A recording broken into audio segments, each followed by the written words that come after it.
Bittersweet is not necessarily the right word, as Kaden Bronzynski completes his 13th straight year at camp here in Pella, Iowa. First as a camper and now as a huddle leader. He's planning on not coming back next year, but never say never. He says the memories here have been enduring, and the way that he's grown in his faith has been special. It's been huge. I'm just very thankful that, when I was a little kid that, Dave Turnball asked me to come, mainly because my parents were his daughter's coach. And but FCA just spiritually has been just huge for me. It's really kind of helped me get refocused on really what's important. It's helped me get focused on the gospel. It's helped me get focused on, sharing my faith. But it's really just been, for me, just a great place just to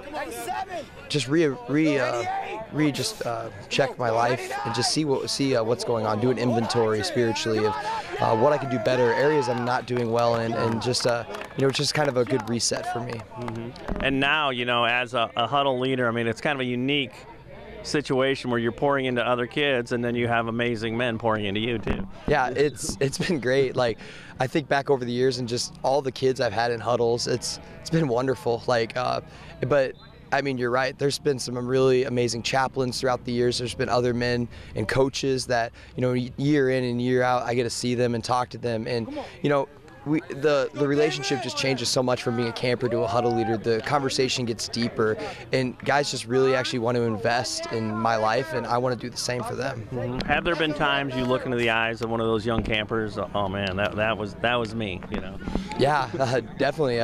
One guy yesterday, eighth grader, he was trying to run a route and got jammed by the bigger, stronger defender, and he got knocked down, and he had some tears in his eyes because it hurt a little bit. And I've been there before. I remember when I was in eighth grade, I couldn't throw the ball over 20 yards, and I wanted to play quarterback. And when I threw an interception or I threw an incomplete pass, it really ate me up inside.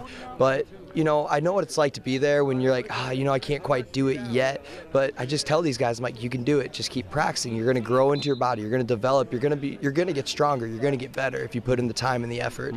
The biggest thing is just spending time in the Word, spending time in prayer. But for me, it's just been a place where I can come here, and I know I can lay down my defenses. I can lay down my burdens on other men. And it's just a great opportunity just to, just grow. And it's so, you walk away as a huddle leader, and not only are you completely blessed and humbled by the kids that you get to serve all week, but the men, the coaches, the things that you hear out here is just, I wouldn't trade it in the world. We talk about taking nuggets and, taking them away and hiding them. There's things from when I was an eighth grader to being a huddle leader now that I still remember all those years, just taking them with me and remembering when life gets hard and the valleys come and the trials come, I can actually look to the Lord and remember these promises, that coaches have told me all these years. Now, Kaden has certainly endured his share of personal tragedy, including the loss of his mother 2.5 years ago to cancer. But when he returns to camp here in Pella, he can see her fingerprints all over the place. She was a committed volunteer here, too. I'll be honest, it's a really humbling thing, and it's a hard thing, but it's good because there's a lot of these stories that keep coming out of the woodwork that I just never heard before. Huddle leaders from years past, or campers coming up to me, or other coaches just saying hey, she prayed for me, she told me this encouraging story, she shared this verse with me.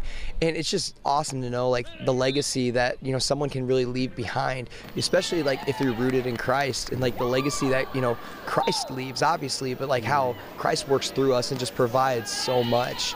And it's just cool. Obviously I miss her a lot, but I think back to those encouraging stories that people have shared with me in the past, and it just keeps me going, because it's just Christ is there, and he understands the depth of my pain and sorrow. But it's just awesome to know that she's still even though she's not here, her legacy is still here. Her fingerprints, what you said, are still present, even after 2.5 years. It's a wild thing to think about. Yeah. Back up. There you go. That's good. That's good. Now finish. All the way through. All the way through. There you go. There you go. Nice job. All the way around now. All the way around. Cut it off. Hand down. Hand down. Okay. All the way through. Good job. Finish. Finish. Good job. There we go. All the way around. All the way around. Hand down now. Back. There you go. All right. All the way through. Good job. Yeah. There we go.